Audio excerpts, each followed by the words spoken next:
trường ấy, kỷ niệm học sinh khi vui đùa trong gió chuyện theo tà áo dài tàn về trên phố tung tăng.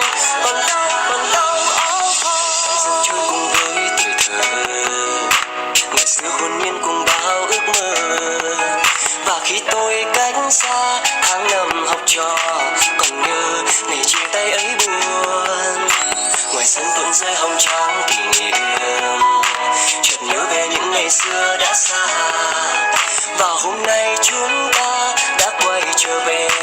Bạn ơi, giờ đây tôi muốn nói rằng lòng tôi vẫn nhớ người thầy ngày xưa dạy chúng tôi không còn trở lại nơi chốn ấy.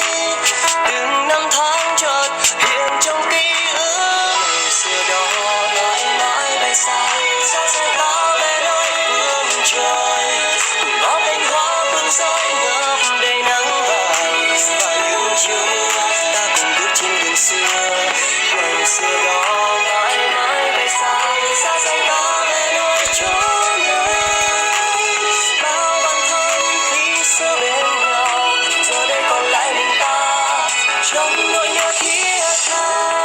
Kỷ niệm còn đâu đây, nhớ nơi sân trường ấy, kỷ niệm học sinh khi vui đùa trong gió chuyện theo tà áo dài tàn về trên phố tung tăng.